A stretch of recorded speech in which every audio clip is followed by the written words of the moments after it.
Coucou tout le monde, alors dans cette nouvelle vidéo, je vais vous apprendre à réaliser une tarte en fimo.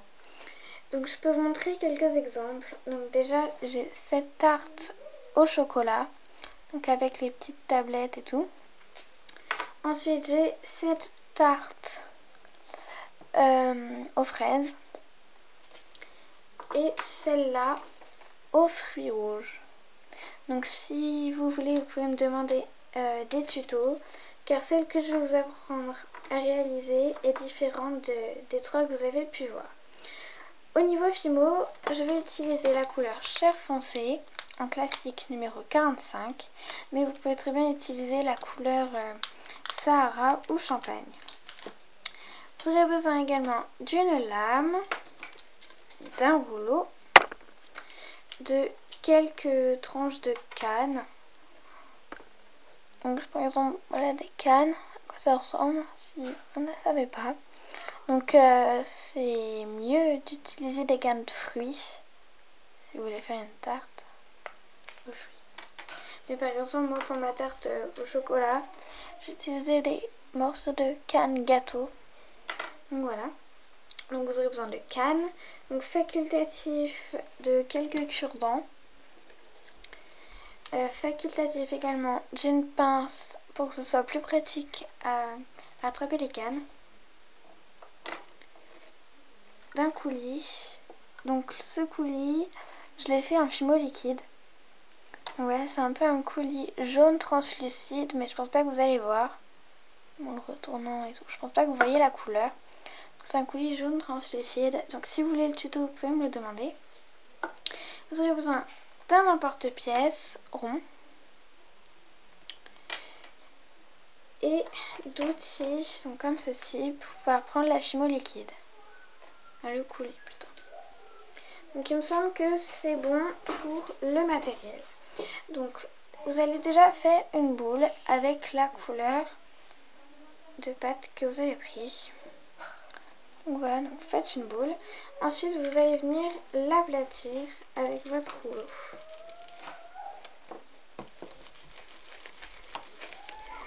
Hop, donc voilà, vous l'aplatissez.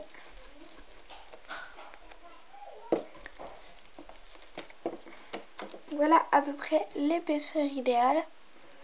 Ensuite, vous prenez votre emporte-pièce rond et donc voilà, vous allez appuyer. Donc là, ce sera plutôt une petite tarte parce que c'est vrai que mon emporte-pièce est assez petit. Voilà. Après, si vous le souhaitez, vous pouvez faire comme moi, passer un peu les bords. Je suis désolée, j'ai une petite saleté dedans. Je vais la retirer. Hop, voilà. Tout va bien, ça se voit plus. Hop, donc voilà, j'en ai.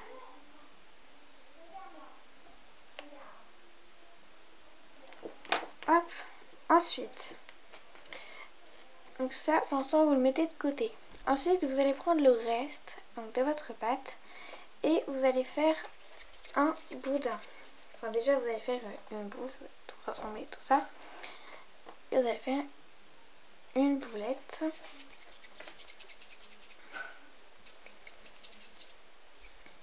Puis, vous allez rouler afin de faire un boudin. Il faut qu'il soit quand même assez fin. Pour ce qu'on va faire. Là, vous faites un boudin assez fin.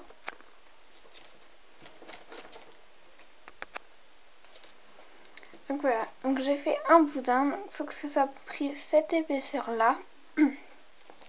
Comme vous pouvez le remarquer, c'est pas très épais.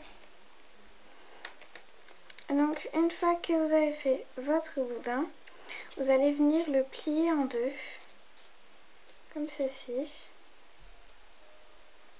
Hop, vous le pliez en deux, puis là vous allez venir tourner. Donc faites bien attention de ne pas casser la pâte, car c'est très fragile.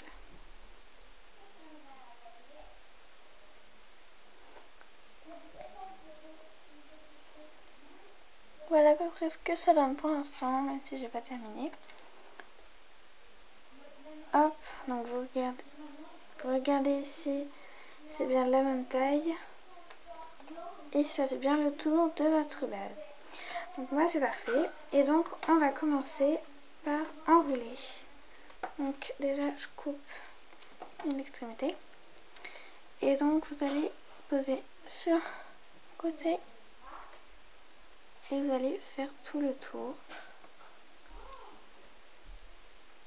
Faites attention car des fois ça se déroule un peu quand vous la positionnez. Hop, puis arrivé au bout, vous allez couper l'extrémité. Hop, et la recoller. Voilà ce que vous obtenez pour l'instant. Là c'est comme ceci. Je vais un peu faire tout ça parce que c'est vrai que... Hop, vous la décollez en faisant attention bien évidemment. Voilà ce que ça rend pour l'instant. Donc voilà, on voit bien la base de la tarte.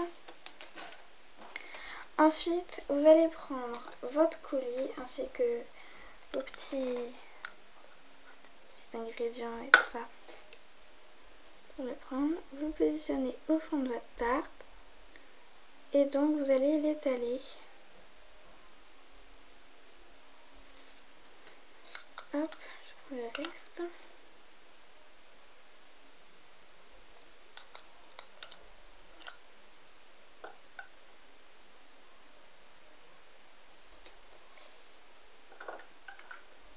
Donc en l'occurrence, oui, j'aurai besoin de cure-dent pour étaler mon coulis. Je le mets au fond. Donc aussi le coulis il permet de pouvoir coller vos tranches de canne parce que comme ça colle mieux et tout. Sinon ça risquerait de partir. Ou alors si vous n'avez pas de coulis de fumeau liquide et tout ça, vous pouvez très bien faire la base comme ça sans coulis, la mettre au four et ensuite coller vos tranches de canne avec de la super glue et tout ça. Je pense que ça peut le faire aussi. Ensuite, une fois que vous avez mis votre coulis, je regarde si je peux pas en récupérer un peu.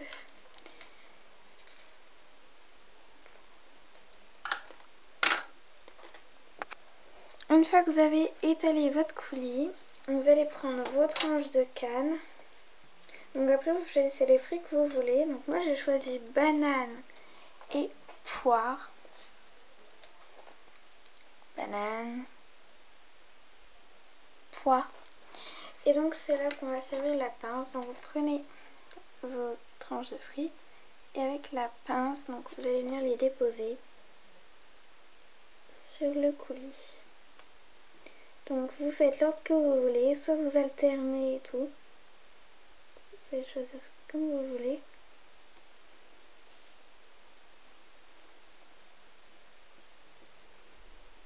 Hop. Et donc vous remplissez toute la tarte comme ça.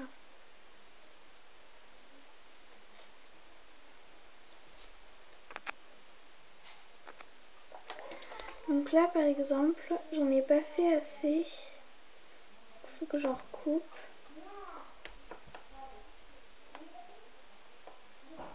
Moi j'utilise une lame pour couper parce que c'est vrai qu'avant je le faisais avec un cutter mais bon c'était beaucoup plus compliqué, en plus ça coupait pas droit et tout, enfin c'était beaucoup plus galère.